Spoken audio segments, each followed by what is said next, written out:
What I've done in the book is, in a way, I've quite deliberately not honed in on any specific ethical issues.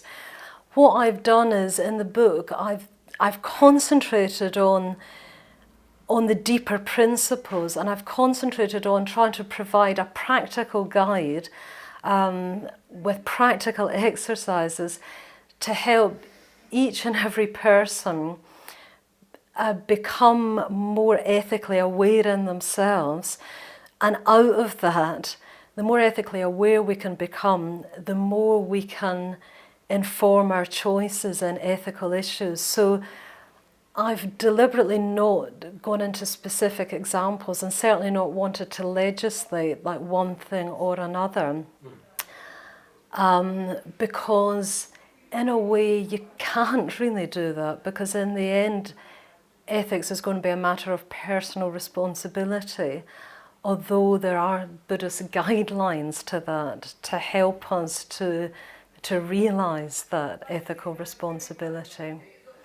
In answer to the question of are there any particular ethical issues in the Buddhist community, even in the Triratna Buddhist community, again, I wouldn't single out one ethical issue or another, but what I would say is the issue is to realise more deeply the importance of the whole sphere of ethics. I mean, people live in the Buddhist life.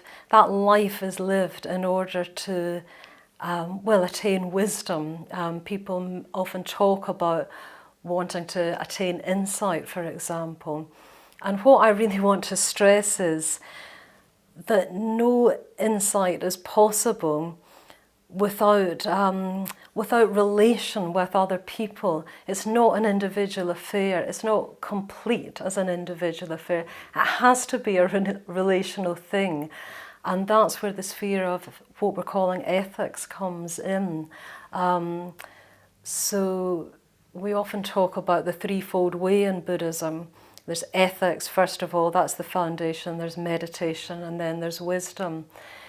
But it would be a mistake, I think, to think of ethics just as something we do at the beginning and then leave behind. It's got to be there the whole way through. And actually, you know, it's got vast potential. I mean, in the end, wisdom has to be something. It's not so much something you have, but it has to be something that's fully embodied in your actually lived behaviour. And so again, that brings us back to the sphere of what we're calling Buddhist ethics. It's your actually lived behaviour that's the important thing. You could say that in the end, wisdom or insight simply consists in being less selfish. That would be a simple way to put it.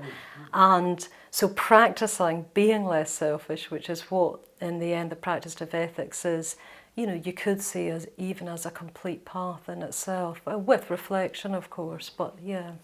So that's the issue I would like to highlight in our community, and for anyone trying to live a Buddhist life, and for anyone trying to live a genuinely spiritual life.